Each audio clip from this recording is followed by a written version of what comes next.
The chief complaint for Kansas City fans, the San Francisco slaughter, and the most shocking division in the NFL. All that and more because it is time for Sunday Night Blitz.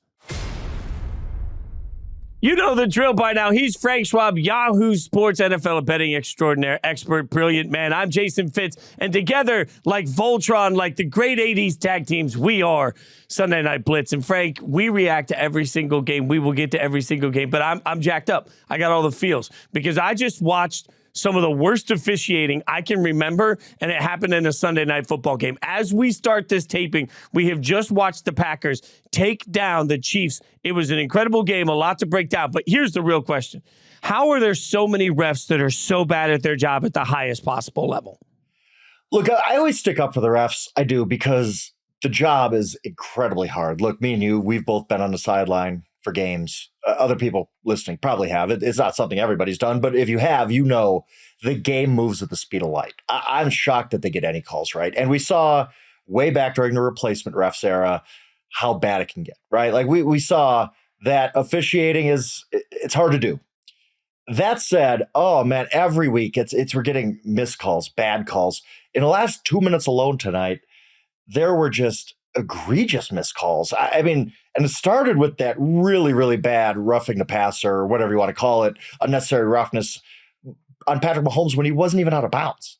He's trying to pick up extra yards. He's playing football still. Yes, he's near the sideline and he got hit really hard. That's not a flag. It is not a penalty to hit a quarterback hard anymore. Like that still is football, 15 yards there. Then you get kind of a makeup call after that on this horrible defensive pass interference that was missed downfield. I mean, clearly they're ahead of time. I mean, Terry McAuley on the NBC broadcast was busy man in those final 2 minutes, because then you had what I thought anyway, and the Packers' entire sideline did. Rashee Rice is going backwards, and they still stop the clock. The Packers' sideline is going apoplectic. I'm like, what's going on here? The clock's supposed to keep running. They stop the clock because you can't stop the clock when the ball carrier is going backwards, but that happened. And then the final play of the game, I don't know how you feel about that Hail Mary. There was clearly a shove. You can call it if you want. You're very rarely going to get that call. I remember the Buccaneers getting one on Gronk in 2020 against Vikings at the end of the first half. That's the last time I've seen it. But, I mean, what do you do when the officiating is this bad, Fitz? Like, I mean, there's 4 calls I just called out right now in the final 2 minutes of a Sunday night game. A Sunday night is a key part of this because it's a national audience and everybody's paying attention to it, right? And here's the thing. The NFL fixes the problems they want to fix and they fix them quickly. When there's a real issue, they come together and they say, hey, we're going to change this. My thing is, why have they not just figured out an eye in the sky? Like, to me, if there's anything we learned from the XFL process is that review can happen quickly. And yes, you'd have to have some really well-trained people that could look at things.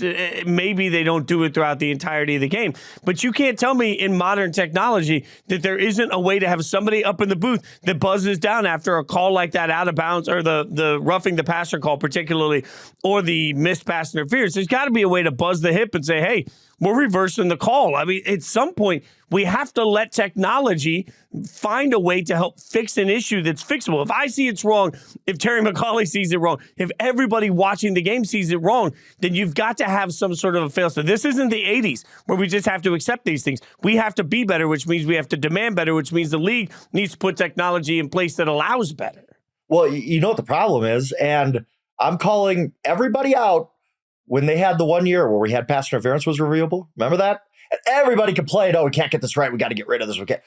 That's why we can't do that, Fitz, because they couldn't have reviewed that play on MVS when he got clearly interfered with, because you, the person listening here who complained about all those pass interference reviews that one season, you're the reason it's gone. I've always been for the Belichick model. And for people who are unfamiliar, it's very simple. You can review anything. Bill Belichick has always said this is the way it should be. You can throw your red flag 3 times during the game. If people, the game's going to be 6 hours. You don't get any more challenges. But when you throw that review flag, you can say, look for holding on the left tackle. I saw it. That opens up a can of worms, and I get that. But right now, the way it's set up, they could not have reviewed the late hit out of bounds, which wasn't even out of bounds. They couldn't have reviewed either a pass interferences. Maybe, I guess they could have reviewed the Rashee Rice play that I'm up in arms about and probably need to see again. But a lot of this is that only certain things are reviewable, and they're judgment calls. And it really does, look, it's hard for the refs because that MVS play, I didn't think it was obvious when it happened in real time. I'll be really honest with you. I thought maybe it was there on time. You watch the replay and it's obvious. Well, referees don't have vision that slows things down to slow-mo, So they got to make these calls in real time. It's very difficult, but because we complain so much about it, took away the ability of the refs to review things like pass interference. It's a really smart point by you because there's a bit of a boy who cried wolf aspect to officiating now. And I think the problem is it just continues to go down and down and down to every layer, right? Like every time I open social media, I see, well, there's a bias against this team or that team. Every time I look on Saturdays, it's like Big 12 refs were rooting for, it goes all the way down. So we have this conspiracy theory against every officiating call. And what that leads to is I don't think anybody's going to want to be a ref anymore. And at some point, you mentioned standing on the sidelines. I did one of those spring game officiating seminars at one point, and it's wildly difficult. Like I am the first to acquiesce. So the problem is if we about everything, then when we have an actual real complaint, it doesn't get heard the same way. So I think you're right. And part of it, we've got to start responding to these things as a society differently. We've got to stop, putting everything on the officials. But then we still have to be able to call them out when the calls are egregious. And I'll still maintain having somebody in the booth that is just there to be like, nope, that's clearly the wrong call. I get what you're saying. But I agree. I think it's a smart point by you. Look at us complimenting each other tonight. Like we're all like good mood. We have great points. I'm sure we'll have great points. We won't have one disagreement the whole show. Look, it's a bye week for me. I'm in a happy space. There's nothing that can stop that. All right, let's get to the actual game. Can we talk about this game? Yes, can we talk about this game? Because I'm excited to talk about Jordan Love, which is nothing I thought I was going to tell you a month ago, Fitz, because I was out on Jordan Love. You can go back. I'm sure Stone can pull up some clips of me saying, this guy ain't the guy. He stinks. He's done. Can you remember a quarterback who has gone in a month from basically everybody was out on him? Anybody could be a revisionist historian today. That's fine. I want to see what you said a month ago about Jordan Love. It probably wasn't good, okay? But I'll cop to it. I was out. They were 2-5, and this was a bad Packers team, and Jordan Love was awful. You saw him against your Raiders. He was bad in that game. Can you remember a quarterback in a month basically going from this guy is not going to be a starter in the NFL to, oh my goodness, so the Packers have another top 12 quarterback? I think while I was watching the game, I was thinking about conversations because you're right. After that Raiders game week particularly, it was like, yeah, he's not him. Like to use the vernacular of the kids, he's not him, right? But I was watching. Not I thought, him at the university. Yeah. No, did not believe that.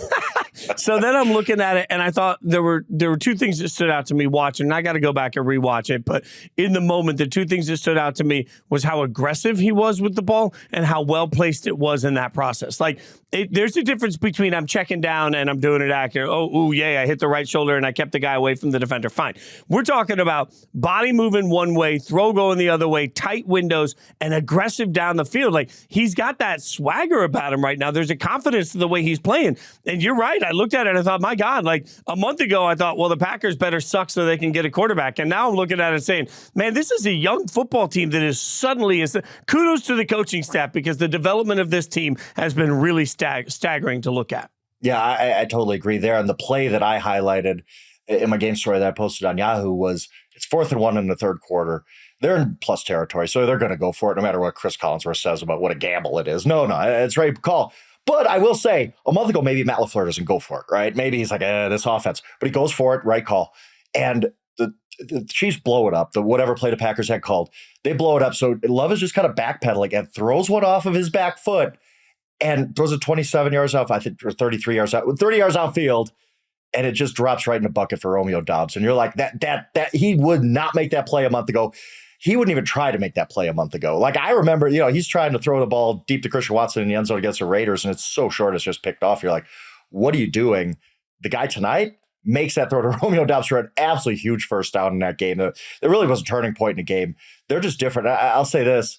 Allow me to, if I could I didn't get a chance to warm up, but I am going to take a nice little victory lap here because all off season, what did I talk about? If you heard me talk at all about what teams I like coming in the season, I said the Green Bay Packers. Man, I was like 2-5. I was like, how could I have been so wrong about the Packers? But as I joked on whatever they're calling Twitter these days, does Vegas accept torn up betting tickets? Because I got a ton of them that say Packers, yes, playoffs. I got a ton of them. They're sitting around here somewhere in scraps. I'm going to have to tape them together or something. Because the Packers are going to the playoffs. If you look at their schedule, and I know NBC showed it, their last 5 games, 5-0 is not out of the question. I mean, it's just because the schedule lines up that way. They do not play a team with a winning record the rest of the season. Toughest game is against the Vikings, and I believe that's actually in Minnesota. So it's not an easy game. 4-1, 5-0, clearly on the table for the Packers at this point. It's not even just that they're winning games; it's that they're good. They look good. This is 2 teams, Fitz. The Broncos and the Raiders. I know the Broncos lost today, the Broncos and the Packers, who are like just a terrible football team. Nothing to like about them. No signs of life.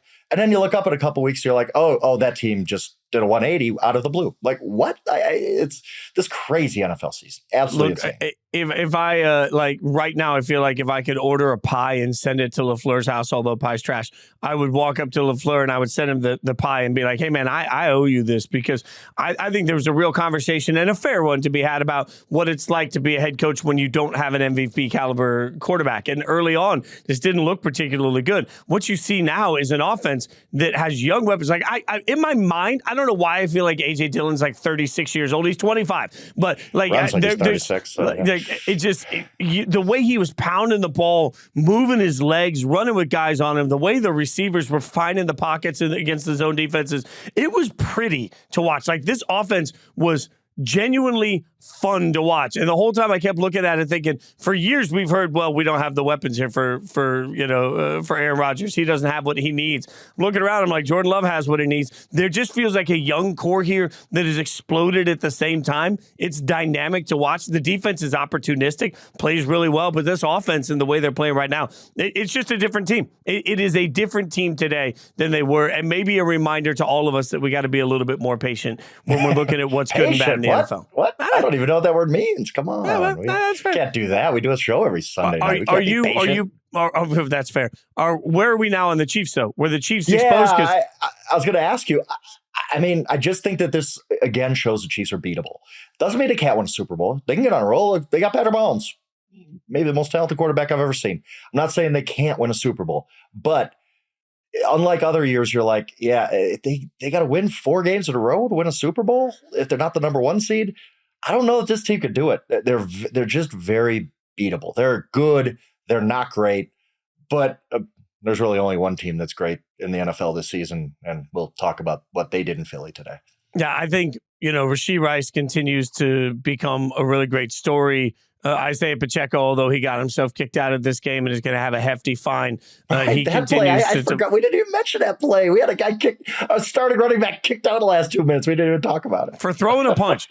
Again, quick reminder, if you're wearing a helmet and somebody else is wearing a helmet, don't throw a punch. I look at all of these things, but the other side of it is the defensive side of the ball. Guys are dropping like flies. They got to stay healthy, which is impossible to do. Oh, yeah. That was an impact in this game. But I think you've said it really well, and I'll double down on it. It's not that I'm not going to go out here and bet my house against the Chiefs and Patrick Mahomes. I'm not stupid. But I do think they're vulnerable. I think they're gettable. And it's the first time in a long time that I've thought they're gettable. Now, you said we'll get to the best team in the NFL. That is clear. I'm making your job easy. Anymore. You do the power rankings every week. Guess what? You know what? You can take an extra cup of coffee this week. Number 1, done. No conversation. San Francisco kicked the snot. Absolutely kicked the snot out of the Philadelphia Eagles, 42-19. They're clearly the best team in the NFL, right? Easy. I know the Eagles are a game up, but it was just a mismatch. And I was thinking, how many times this season have I really seen one team absolutely destroy another good team? And I thought, I've seen it 3 times. Saw the 49ers do it to the Cowboys. Saw the 49ers do it to the Seahawks on Thanksgiving when the Seahawks had like 19 yards at the half. And I'm watching it right now with the 49ers absolutely pummeling the Eagles. This 49, look, you can't just say, whoa, aside from the 3-game losing streak, because that happened too. You can't just remove a cherry pick. But I will do it anyway, Fitz. If you just take out that 3-game losing streak, and none of those losses aged really poorly, right? Like, they missed a field goal at the end of the Browns game. Browns got great defense, whatever. Vikings were a pretty good team, I guess, until last Monday night. And then the Bengals were pretty good when Burrow was healthy. So none of those losses are egregious, but their wins are just unbelievable. I mean, they blasted the Jaguars too. I mean, the 49ers best is so much better than the rest of the NFL. If they didn't have this 3-game losing streak, I think we'd be talking about, is this a historically good 49ers team? I really do. I mean, what don't they bring to the table today? I mean, when you're looking at their offense, Brock Purdy throws for 314 and 4 touchdowns, I believe, and everybody made plays. This was kind of the culmination of everything for this 49ers group we talk about. We always talk about, oh, it's a Debo game, and now it's a C-Mac game, and now it's a everybody made plays in this game. Everybody, even Juwan Johnson made a great play to get in the end zone. I'm just thoroughly impressed with this 49ers team, and at this point, clearly they're the best team of football, and clearly they're going to be my pick to win a Super Bowl if we're making it today.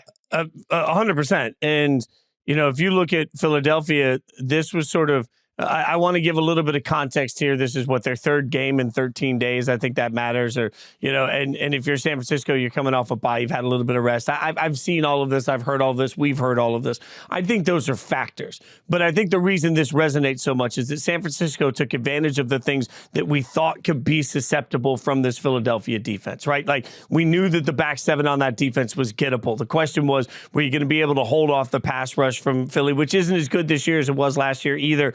Can you hold them off? Well, now what you saw is when you have a very smart, precise quarterback, and I think it's fair to label Purdy that way, and you've got weapons that can get open against anybody with a ton of speed. I mean, this was an example of everything that San Francisco does well. This highlighted everything we came into the game knowing Philly was weak at, and that's why I think it resonates to me. This isn't just one of those throw away the tape, never watch it again. This is one of those, oh yeah, this is what a team built like this can do to a team that has these deficiencies. That's a statement. Absolutely. I mean, what made this game crazy, we're going to forget about this after time. After the first quarter, the Eagles had 124 yards. The 49ers had -6.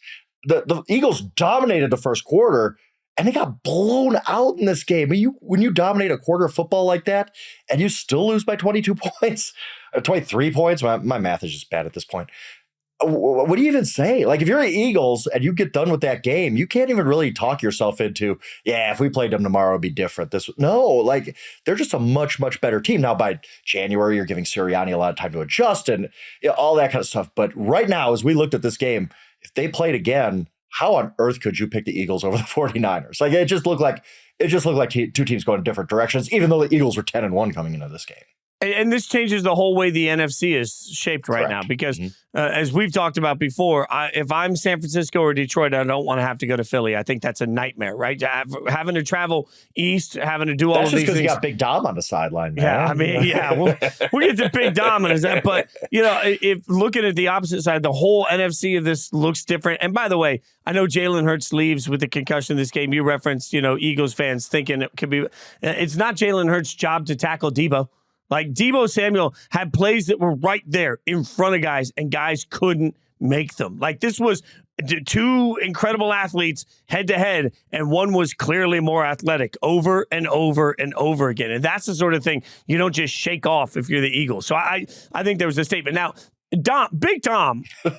This was crazy. I've never seen something like that. Not that I can remember anyway. So, for anyone that didn't see it, Greenlaw for the 49ers, obviously it was a dirty hit. He suplexes Smith, and all of a sudden, a guy that the broadcast just keeps calling him Dom. They all know who he is. I'm texting everybody. I'm like, who the hell is this Dom guy? Why is the broadcast talking? They don't really tell you what he does. They're just like, oh, yeah, Dom. He's just part of the security team. He just takes care of yeah. Okay. So Dom is obviously some sort of like fixer for I don't know, but he's security in some level for the Eagles. And he steps in between an interaction on the sideline, which obviously pissed off Greenlaw. Greenlaw, it looks from the video, looks like he kind of punches him in the face while he's pointing. I don't know if he was putting a gun thing in his, I don't know what he was doing from the hands, but it got Greenlaw ejected and Dom was kicked off the sideline. But I'm sitting here like, okay, if look, Raiders, make me the head of security. Like, if that's all we're going to do, I'll go piss off somebody from the other team and get I'll get a star kicked off the other team. Great. Let me go with Patrick Mahomes on the sideline. We'll both get kicked out and my favorite team will win more. Like, to me, it was wild to think that a player from the 49ers was kicked out for something that had nothing to do with another player. And it was absolutely inexcusable that somebody, and you missed me with the conversation, he's there for security. Security on the sidelines is there to keep people like me from interacting interacting with players Not and fans. keep Drake Greenlaw away from They- jawing at Devontae Smith. Yeah. When have any of us ever seen a brawl on the field where security guys came in and got in the middle of it? They don't. It's wild. I was at a Bucs playoff game when Durant and PJ Tucker started getting into it, and Durant's security guys came onto the court. That was wild, and Bucs fans had a profane chant that I may or may not have joined in with. Whatever, that's a different story. But anyway, yes, Kyle Shanahan's completely right. After the game, he said basically, how is it even possible that somebody could be on their sideline instigating one of my players and my player gets kicked out? I just thought it should have been non-called. It wasn't like you just punch him right in the face. It was like a little whatever. Like, let that go. I don't care. But if you're going 1-for-1 with the Eagles, Big Dom's going back to the locker room. Well, okay, whatever. Drake Greenlaw, one of the best linebackers of football, is going back to their locker room. I think the Eagles have to. I mean, the NFL should look at this and make some kind of statement, whether it's a fine, whether it's this guy can't be on your sideline the rest of the season. I don't know what it is, but you can't have that. You can't have that. If you and I did this, we would never be allowed on a sideline again. Our sideline pass would be revoked. And I understand, he's got a security job with the Eagles. I don't care about any of that. Like, if the NFL lets him step back on a sideline, that is soft by the league. There is never a situation where somebody that doesn't wear a jersey should be interacting with somebody that does wear a jersey on the sideline of a football game that way. That was asinine. And the fact that he would ever be allowed on a sideline again would be an absolute travesty by the league. Yeah, it just can't happen. I mean, that was, and it's kind of funny, and everybody's cheering Big Dom as he goes off. He's kind of a character and all that. But yeah, no, it's inexcusable for the Eagles really to have that happen. And it worked. Like you said, if teams just have guys, agitators on the sideline and get other guys kicked out, everybody would have one. So the NFL, they probably didn't expect this to come. They'll probably make some kind of statement, whether it's an actual statement or a fine or something like that. Real quick before we move on, because I know you want to, I do want to say this about the Eagles. Eagles are in great shape still for that number one seed. The sky's going to be falling all week on Philly Sports Talk Radio and all that.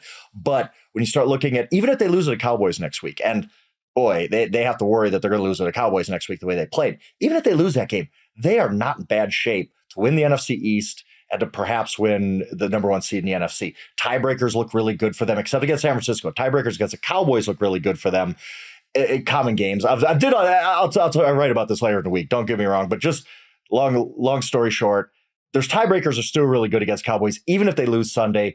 The sky isn't falling for the Eagles. They're still a really, really good football team.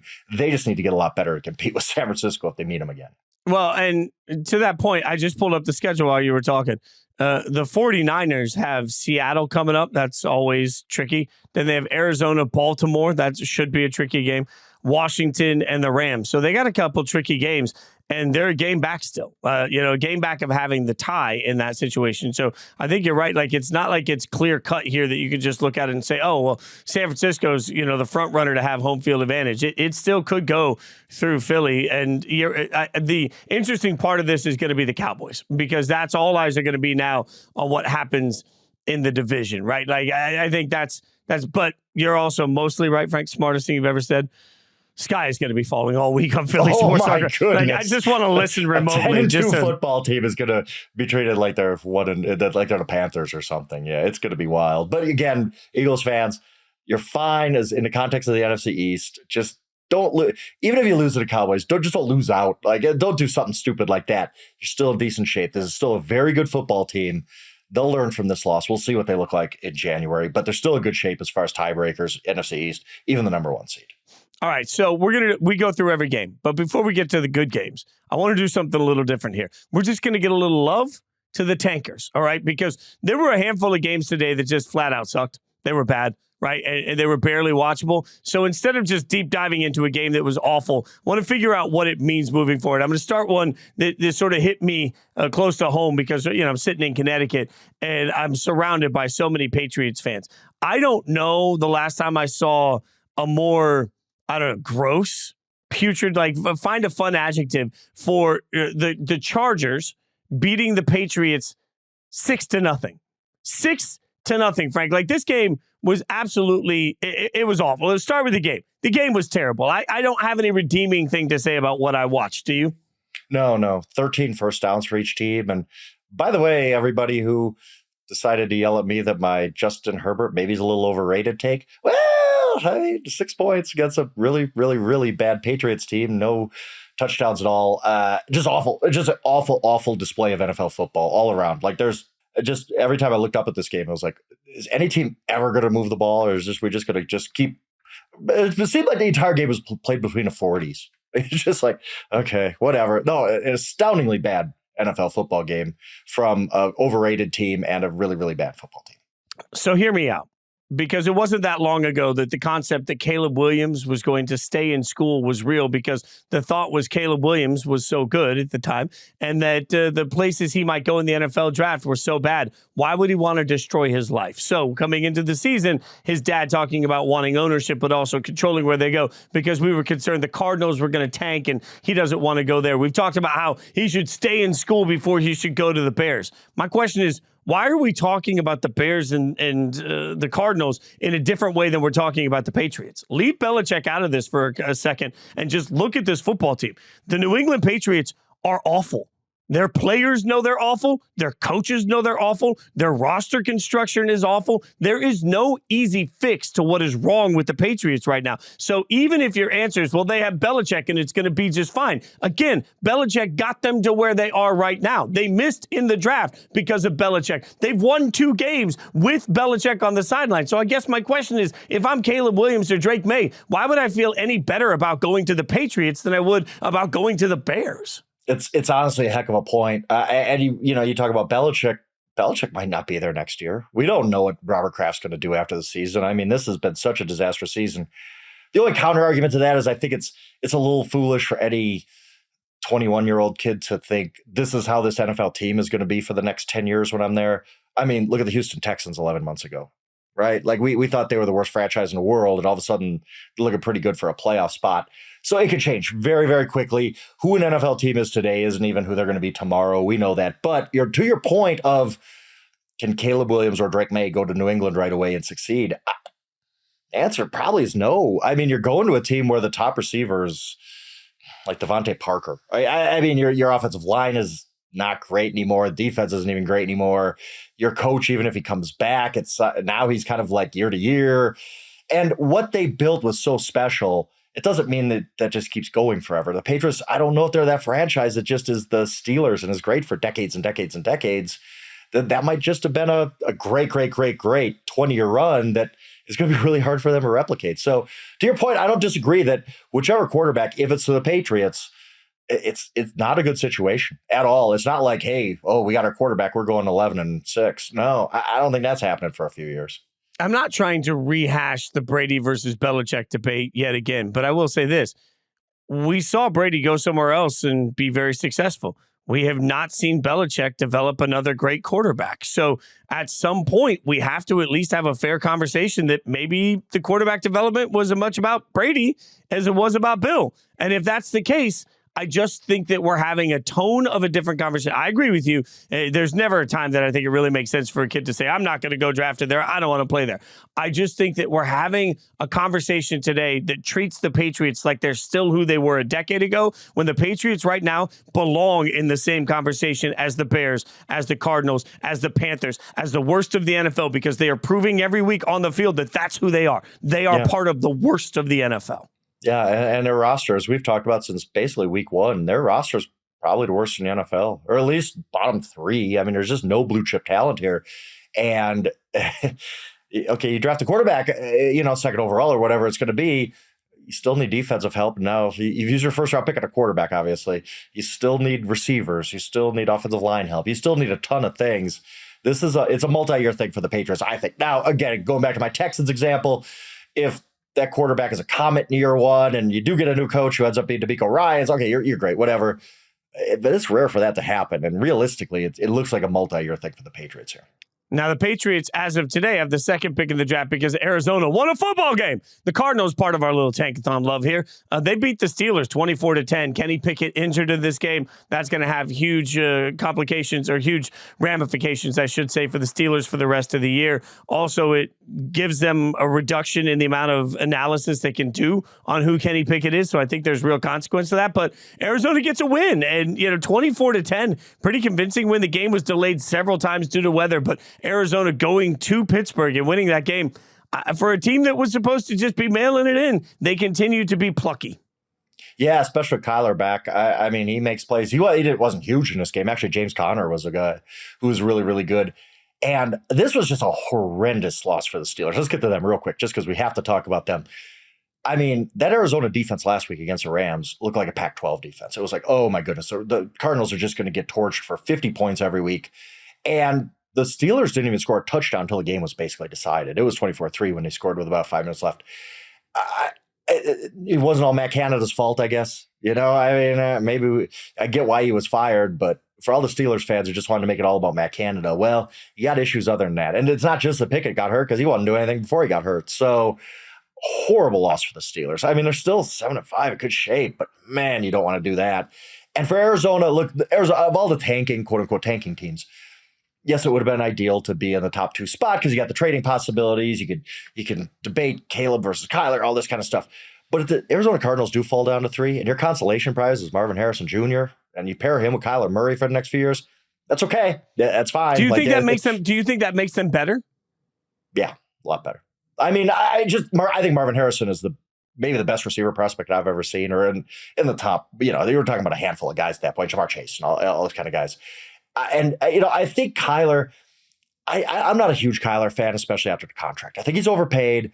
I think he's just not that guy who you're going to win a championship with him making a $230 million contract. But put him with a Marvin Harrison, see what happens. I think they were going to have this, even if they finished in the top 2, I think they were going to have a conversation. Charles Robinson has talked about this, where they really want this Kyler thing to work. So I think it's to fall down to number 3, to get the generational receiver prospect to pair with Kyler. I don't think that's really going to be the end of the world, that's what ends up with happening. And truly, could you see the Patriots winning another game? I can't. So, and I think Belichick is shrewd enough to be that guy who's like, you know what? Yeah, I'll tank. Whatever. I don't care. Like, I'm not getting anything out. He's smart enough to know that that's a smart thing to do. So I'm not saying they're just going to completely, give up and start throwing games. But might there be a decision made here or two that isn't necessarily in the best interest of winning? I think of all guys, Belichick would do something like that. So, yeah, I think the Patriots are screaming towards the number 2 pick at this point. I think Arizona's sort of stuck between a rock and a hard place, because I'm with you. I don't think Kyler Murray is really the answer. And if they had a shot at one of the top 2 quarterbacks, they could justify moving on and maybe trying to figure something else out. I don't know that they're going to be able to get back in that spot. But also, they've got to make an organizational decision. Do you really want to go out and start your new regime by only winning 2 games? Because that's also real. I don't think that's the best tone to set either. So I think they're sort of rock and a hard place. The comfort I give is not only Marvin Harrison, but there's a couple of offensive linemen that are coming out this year. They're going to be so good that I wonder if the Cardinals just look at it and say, hey, let's just get the best player on the board and just continue to build the roster, which is, I think what Carolina was probably hoping they'd be able to say, that, they got so much good. But Carolina, they get an award this week. But I don't know what that award would be called, but it's called the Officially Eliminated from Playoff Contention Award. So that seems like a long acronym. Tampa Bay beats Carolina 21-18 in a game that saw yet another ejection. Burns ejected in that game. So we've seen a bunch of ejections today. But Carolina loses, and I just look around and I'm like, man, I don't really care who the coach is.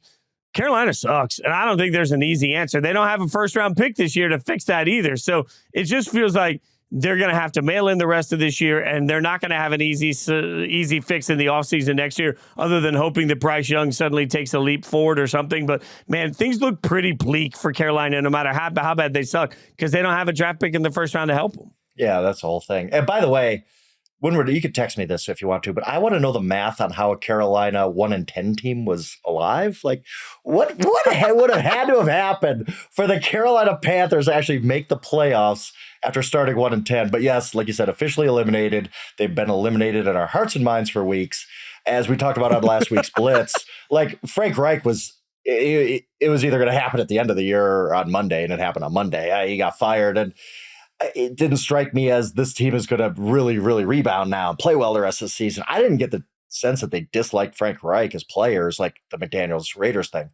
I just think Panthers stink. Like, they're just a bad football team. And then they came out and showed it today. I mean, not like Tampa Bay was really, blowing the doors off anybody, but they still went pretty comfortably. By the way, Mike Evans goes 1,000 yards again, 10 straight years of 1,000 yards. Like, first ballot Hall of Fame. I mean, he is just everybody thought he'd be washed this year. Like, oh, yeah, I mean, I played a lot of fantasy leagues. You play fantasy. And I didn't draft Mike Evans anywhere because I bought into this whole, like, oh, Mike Evans is going to be washed and Baker can't get him the ball. And he's as good as ever. He is just unbelievable football player. Hats off to Mike Evans first.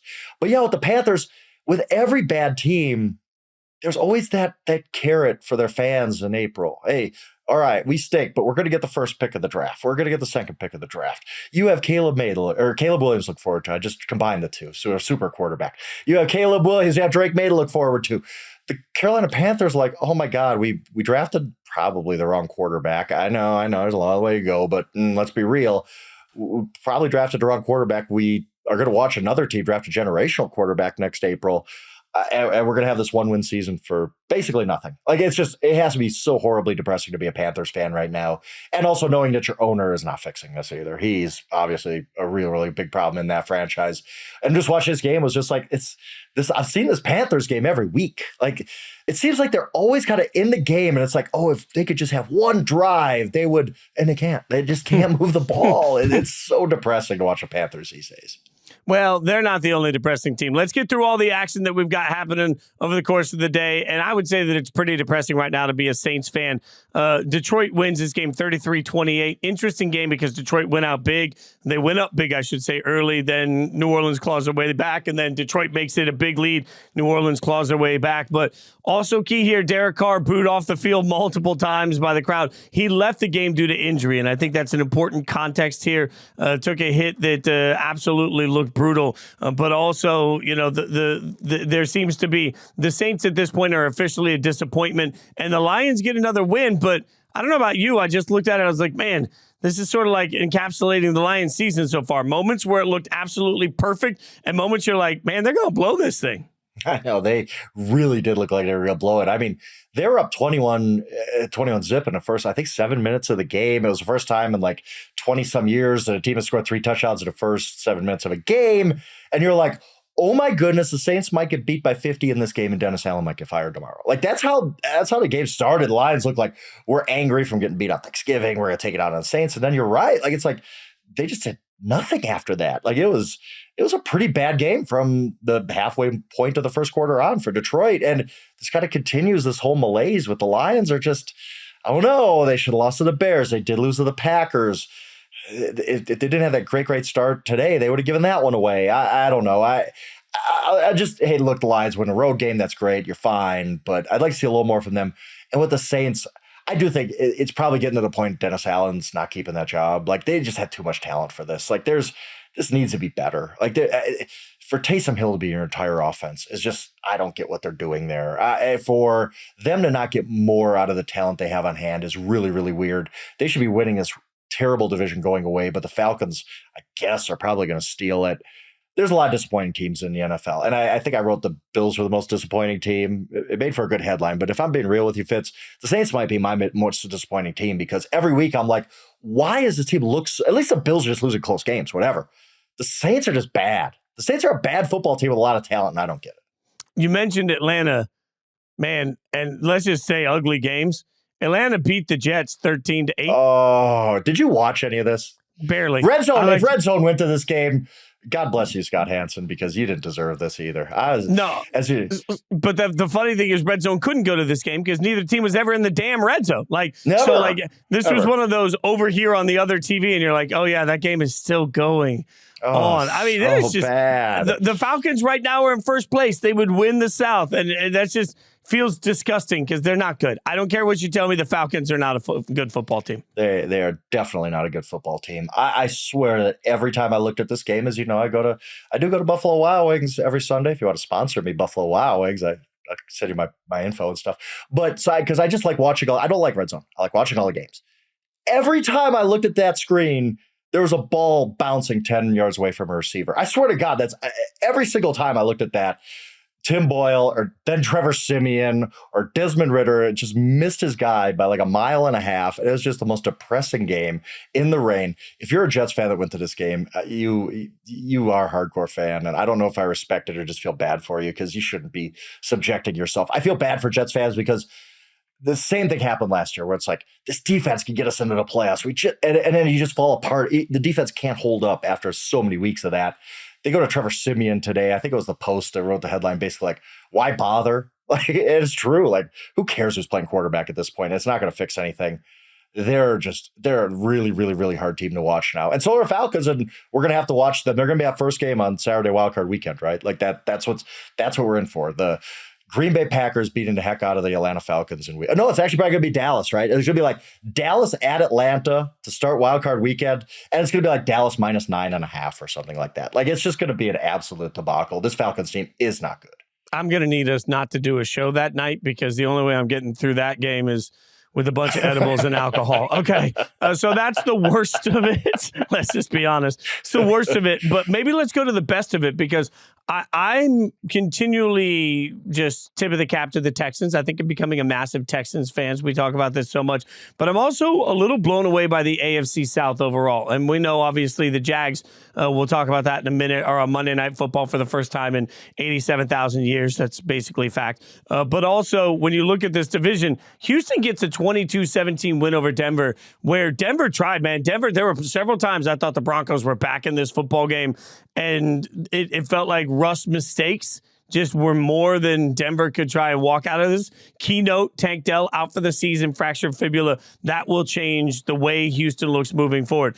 But that 22-17 win, I don't know about you, but I sat there the whole time thinking, damn, like the fact that the Texans are winning these sorts of games is one of the things I never would have predicted coming into the season. No question at all. And I mean, I was basically going to recite what I wrote for winners and losers today, which was that, like I said, the Texans were the worst franchise in the NFL in January. I mean, you go back to a year, less than a year ago, they were legitimately the bottom of the NFL. They were a laughingstock in every single way. And you know what happened to them, Fitz? They made a second-round pick in 2006, a linebacker out of Alabama called DeMeco Ryans. DeMeco Ryans had no business the Texans had no business hiring DeMeco Ryans. They had the worst job opening there was, right? Like, DeMeco Ryans was a great head coaching candidate. And if all things were equal, he would have said, Texas, why would I go there? I don't have a quarterback. They don't even have the first pick of the draft. No, why would I do that? But he's a legend there. He had good feelings about Houston. He said, I want to go back and kind of save this franchise. And boy, has he ever. DeMeco Ryans, hats off. You are doing a heck of a job. Like you talked about with this game in particular, it wasn't always pretty for the Texans. This was a slog for them. They had to hold on at the end. I mean, but they made the plays. Will Anderson played an unbelievable game. Look, I still don't agree with the trade up to get him at number 3 this year. But if he's going to play like that, okay, I get it. Like he was unbelievable in this game. He had multiple sacks. He tipped a ball that became a big interception. So all of a sudden, this Texans team, you look, CJ Stroud, obviously, he's great. Like, he's just phenomenal. Will Anderson's playing well. Derek Stingley Jr. had a really, really good game today. He looks like he's coming on. Nico Collins is coming on. You know what a lot of this is? It's coaching. Like, a lot of teams have good young players, and they're not getting the most out of them. The Texans are. Hats off to this coaching staff, especially DeMeco Ryans. I'm coming around to him being NFL Coach of the Year. He's doing a remarkable job. This Texans team might go to the playoffs. I don't know how this AFC Wild Card is going to shake out. It's going to be very interesting. But the Texans have completely turned around their franchise in 11 months. But you mentioned the wild card. It's a huge part of why this matchup meant so much. Houston now has the tiebreaker over Denver because of the head-to-head, and they're right in the thick of it trying to make the playoffs. So this 22-17 win is everything. And I mentioned Russ's mistakes, 3 interceptions in this game, and they were costly. I mean, interceptions always costly, but time and place of these were particularly drastic. So this was frustrating because, Russ seems to have turned the corner and playing like a different quarterback in this game because of the way the game played out. They needed to let Russ cook more. When you know what Russ is trying to do, he can't always do it as well. Like, it felt like the Texans had the right game plan for Russ, and a huge, huge win for them in that process. Now, part of the reason I want to give the AFC South praise here is because not only that game, but also watching the Colts take on the Titans. They get a win. Look, it wasn't pretty for the Colts, but when you look at where we are in the playoff standings right now, you got to be honest. I mean, you've got 2 teams. You got the Jags at 8-3, and you have both the Texans and the Colts sitting at 7-5. I mean, that's remarkable. We thought the AFC South was going to be one of the worst divisions in football, and now the Colts sitting at 7-5. By the way, if the playoffs started today, they'd be riding a winning streak with Gardner Minshew in because they lost their starting quarterback. Like, the South looks like maybe it's the best division in the AFC. Unbelievable, right? And if I would have told you, like, hey, I got a spoiler alert for you, Fitz, it's August 31st or whatever, the Titans are going to be one of the worst teams of football. You'd have been like, oh my goodness, the AFC South is a train wreck. No, we all thought the Jaguars were going to be pretty good, and they have been, but it's those teams in the middle that have really surprised. And the Colts today, I mean, especially if I would have told you, hey, yeah, the Titans are going to be awful, and the Colts are going to lose Anthony Richardson after like 5 games. You said, oh, that's bad too. But Gardner Minshew, man, we talked a little bit about him last week. Came up big when they had to. Huge pass to Alec Pierce in overtime. Big touchdown pass to Michael Pittman to get the win. The Titans special teams fell apart. 2 straight block punts. You don't see that very often. One of them seemed like it took a minute and a half for their punter. The second one, it seemed like their punter took a minute and a half to get rid of the ball. Like, you got to kick it. He got hurt, which screwed him up because Tannehill had to come out as a holder. They missed an extra point, which is a big reason they went to overtime. Just kind of a terrible game for the Titans, but we know they're bad. The Colts, though, I don't think they're good, but they are very scrappy. They're very well coached. And they have the type of schedule that sets them up to be in this wild card race until the end. And look, you go on the road, you win a game, you improve to 7-5. Who cares how you did it? There's no style points at this time of year. Hats off to the Colts. They just keep winning games. Think about this. The Colts won a game where Gardner had to throw the ball 42 times, where they averaged 2.4 yards per rush, where Zach Moss never really got. The longest rush for Zach Moss today was 5 yards. They couldn't run the football. I knew they bottled him up. I didn't know like that, though. Wow. I mean, and then in the same breath, they gave up 102 yards to Derrick Henry. They gave up 177 yards rushing. Like, everything that if we had told you last night, well, here's the way this game's going to play out, you'd think, I'll bet my money on the Titans. The Colts still won. It's one of those years, man. This is a plucky team, and this is a division that I just, in a world where the AFC East is far worse than we thought, the AFC West is a one-team division, and that's clear because the Broncos are best okay, the Chargers suck, and the Raiders are abysmal, right? Like, you look at across the divisions, man, and I would have said the North has a shot at this, but I think the Steelers are frauds and Kenny Pickett's hurt. I think the Browns are going to be a disaster every single week, and they have no idea what their quarterback situation looks like. So there's one team. Like, so the only division that gives me more than one team that I look at and I say, yeah, I trust that. It's the AFC South. I can't believe I'm saying that. What are we doing this season? What on earth is this season? We're into December, and we could say without laughing, the AFC South might have 3 playoff teams.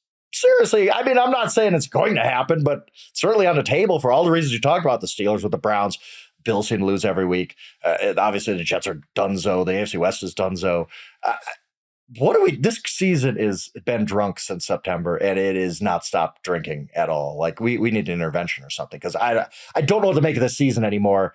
And the AFC South kind of encapsulates all that. I think they're getting 3 in. I don't trust Pittsburgh or Cleveland the rest of the way. I trust Houston more, and right now Houston's out. India's in. Yeah, I think they're getting 3 in. AFC South. Who knew? Yeah, Who knew that we'd be in this world? I really do think it probably depends on one of those AFC North teams if they could do anything. But like you said, I don't trust either team's offense or the Browns or the Steelers. I still, even though I know the stats say no, the Bills, I still hold on hope that they're going to make it just because I think they deserve to make it. I mean, deserves the wrong word, but I think they're a talented enough team that I'd like to see them in the playoffs just to see what would happen over Pittsburgh Steelers with Trubisky or Pickett a quarterback. Like, I don't need to see that. So, but yeah, you're right. Like, why not one of those both of those AFC South teams? Again, the Colts schedule is what it is. They got wins coming up, and the Texans are a good, well-coached team with a unbelievable rookie quarterback. I mean, I'll say this, like you said, it's a fun division to watch, even if they don't get 3 teams in. I enjoy every game that doesn't include the Tennessee Titans. Yeah, that's a fair point. I didn't really enjoy watching the Browns-Rams, but Joe Flacco, give him credit. I mean, Flacco came out like I thought it was going to be a disaster. The Rams run away with this game, 36-19 your final score. I think it's pretty important, though, to note that it wasn't like that. Like, this was a 20-19 game, relatively late in this thing. It's sort of all, again, this is what happens. We see this a lot in college football, too. But when a team is sort of a house of cards in competitiveness, eventually throughout the course of a game, it just wears itself down. That's what I felt like was happening for Cleveland offensively, especially they lose Amari Cooper early in this game. Once there was no Cooper, just felt like, who were they going to throw? They couldn't get out of their own way. There was a beautiful play to Njoku that looked like it was going to be a long pass, only to have it challenged. And then you see in the replay that his heel stepped out of bounds before he actually caught the ball. So it turned into a penalty. It was little things. Like, it's funny that the Browns did things I didn't think they would do well. They did those well. They just couldn't get out of their own way with the little things. And the Rams get a big win here. So, kudos for the Rams getting the win. But this, to me, was more of proof of concept of why Cleveland's kind of screwed at this point. Yeah. And again, I mean, the way Flacco played does give them hope going forward that maybe that offense can do something. I don't think Flacco's going to be good the rest of the year, but hey, who knows? I don't know anything this NFL season. I will say this. I basically said DeMeco Ryans for coach of the year. What about Sean McVay? I mean, I thought this Rams team was going to be bad, and I'll still say that roster's not very good. But here they are, 6-6. Now, the Packers win for them was bad. Like, the Packers win for the Rams was bad because the Packers, we've all seen their remaining schedule. Like we talked about, they're going to make the playoffs unless they totally screwed up. The Rams might get left out, but we're looking at a team. They're 6-6, and I honestly thought it was out of the question that they could be 3-14 this year, like the Titans. I felt similar to the Rams. The way I felt about the Titans is this could totally collapse and they could be miserable. It has happened to the Titans, has not happened to the Rams. And a lot of that Sean McVay. I mean, he's figured out ways to use Nakua and Kupp. He's figured out how to get the most out of Kyron Williams. This defense is playing well over its head. Hats off to Sean McVay, man. I think, there's a guy who's won a Super Bowl, has been to another Super Bowl, and this might be one of his best coaching jobs. He's doing a heck of a job this year. If we had a confessional booth, I'd have to walk into it right now, because when I think about the fringe playoff teams, you tell me Minnesota, I kind of think, okay, I understand why they're there. You tell me Green Bay, I understand why they're there. You tell me Seattle, I understand why they're there. Those are all 6-6 teams in the NFC, just like the Rams. And the Rams have won 3 straight. And I don't think of the Rams that way. So you're 1,000% right. Like, in my mind's eye, the Rams are a 4-win team that's out there putting a hell of an effort out on tape. I don't think of them in the same way. Way to go, kids. It's like, you guys really did. But since the bye week, remember, they lost 3 straight leading into the bye. They lost to Pittsburgh, Dallas, and Green Bay leading into the bye. Since the bye, they are 3-0. Now, they get Baltimore this week, but then after that, they got Washington, New Orleans, the Giants. Those are 3 winnable football games. Wow, and they end with San Francisco. So they have 2 tough San games. Francisco might be, we don't know. I don't think they're going to be resting everybody. Possible, though. I mean, that happens in week 18. But my God, to that point, like, you can sort of find a path from 6-6. You can find a path to 9-8. 9-8 in the NFC. Maybe could be 10-7 if they get really lucky. Like, again, if the 49ers are sitting people, why not? Like, it's just the fact that we're having this conversation says a lot about Sean McVay. One conversation we've had several times, but I just want to come in, my friend, and lift you up. I'm putting you up on my shoulders, and I'm carrying you at like your first concert, and I'm raising you up ahead of the whole crowd, because you've been talking about Tyreek for MVP for a minute, and I would just like to point out that Tyreek yet again was absolutely uncoverable. Everybody's got their group thread with their guys, right? My buddies texted today and said, if Tyreek doesn't win the MVP, it's proof that nobody that's not a quarterback will ever win it again. I wonder if that's a fair statement. It probably is. I gave up on it in 2014 when J.J. Watt didn't win, when he was not only the best player of football, one of the best seasons I've ever seen out of any football player, and the voters were just like, what quarterback? Aaron Rodgers, fine, here you go. I thought that was a travesty, and I still will. But that's year, to me, it became a quarterback award. So when I've bounced around on MVP, right? And I want to get it straight here. The person who I think will win the MVP is the NFC East division champion quarterback. So that means if the Eagles win the NFC East, it's going to be Jalen Hurts. If the Cowboys win, it's going to be Dak Prescott. I'm kind of buying into maybe Purdy can get in there if they get the number 1 seed. But it's kind of who's the quarterback on the best team. If I had to pick a quarterback, I'd pick C.J. Stroud. I still would. I haven't gone off of that. I think he has made a bigger difference for that team than any other quarterback I've talked about. Those other guys are having great seasons. Look at Stroud's season. Look what he's done. And I like we talked about, they could go to the playoffs. I still think if it's just a quarterback award, I'm going to C.J. Stroud. Who would I vote for if I had to vote again? It's Tyreek Hill. I don't see a better player in the NFL. I don't see a guy who has impacted more games than Tyreek Hill. Even when he doesn't catch the ball, there's a reason this Dolphins team is averaging like 6 yards a carry. It's because you can't even think about loading the box against Miami Dolphins. That never crosses your mind. You know why? Because every defensive coordinator is like, okay, when they come out of the huddle, you find number 10. You figure him out. And we're going to try to double him. It's not going to work, but we're going to try. And he still beats them for big plays. Guys in the NFL don't just hit big plays and make the opponent look stupid every week. Tyreek Hill does. 260-yard receptions for him. First time that's happened for a Dolphins receiver since Paul Warfield. I think it was back in 1971, the Hall of Famer.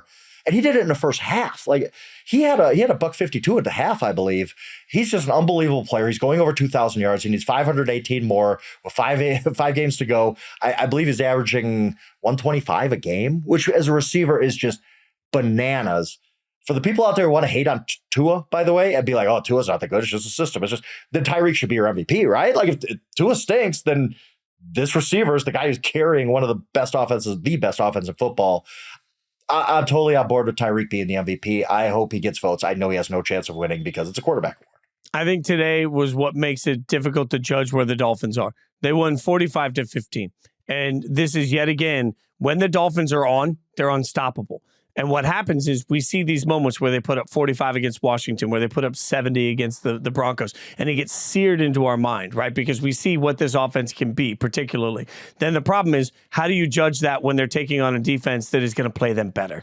You know, I think Washington came out a little flat in this game, had a bad game plan, and was also a bad matchup, right? There's just no two ways about all of that. So I don't know how to transfer 45-15 as a win into, okay, what would that mean if you were taking on the Ravens? What would that mean if you were taking on the 49ers? The problem is when it looks good for the Dolphins, it looks effortless. It looks easy. It just looks so natural that you think, oh my God, that's who they are. They are the modern run and shoot. You will never be able to stop them. We've seen too many teams stop them. So I'm not going to go overboard on this one. I'm not going to go head over heels. I'm just going to say what we saw today is what we've seen repeatedly. When the Dolphins can run the football the way they did and get Tyreek open the way they did, they are unstoppable and they score a bunch of points. It's fun to watch. It's art. I'm going to appreciate it like a Fast and Furious movie. I'm not going to ask it to win an Oscar. I'm just going to ask for things to get weird, things to blow up, and for it to be exciting. That's what the Dolphins gave me. I'll figure out in the playoffs whether that actually makes it a good movie. But for right now, I was at least entertained. That was beautiful, man. I enjoyed that. That's a perfect. No, it's a perfect comparison. I'll be honest with you. I don't know. I don't know where the hell that came from. That just was. Kudos, because it's completely correct. We got tomorrow night. We have the Jags playing on Monday Night Football against the Bengals. Obviously, these matchups feel different right now. It feels to me like there is a ton of pressure mounting on the Jags on the one hand, but also, Frank, I don't know about you, but I feel like as an organization, they just, because they are just not relevant the same way other fan bases are, other organizations, they don't get the same clicks, they don't get the same attention. It just feels like they're insulated from all of that. So I don't know if they even feel the pressure that I feel when I look at the standings. I'm just going to ignore the Jaguars because we all do, right? Like they're going to win this game. Jake Browning, the Bengals are drawing dead. If the Jaguars somehow lose this game, we're going to be like, oh my God, they're frauds. And we're going to forget about them tomorrow. What I want to ask you is, it is probably more of a Wednesday, Thursday conversation, but what do you think of flexing Monday night games? Because that has been, I just wrote a short thing on that when they flexed a game coming up. And people were like, how could you do this to the fans who are traveling? And my counter argument is, what about the 20 million fans watching on TV? Look, when the NFL scheduled this game up until 10 days ago or whenever Joe Burrow blew out his wrist, this was a great matchup. Awesome. Like, wow, if Burrow was still there, we'd be talking about, we would have been talking about this 5 minutes ago, so we can go 10 minutes on this. Bengals, Jaguars, all the playoff implications, two great quarterbacks. And now it's like, whatever, the Jaguars are 10-point favorites and are going to win. I'm in favor of flexing Monday night. How do you feel? Is this screwing the fans too much? Flexing Monday Night Football is a little like what the College Football Playoff Committee just did. Makes everybody uncomfortable, but at its core, I think it was the right decision, right? And I say that as somebody that, a week from today, the very early wee hours of the morning, I will be hopping on a flight to get to Vegas. I'm going to go to the Raiders-Vikings game. I'll do our show after that. It's going to be a blast, right?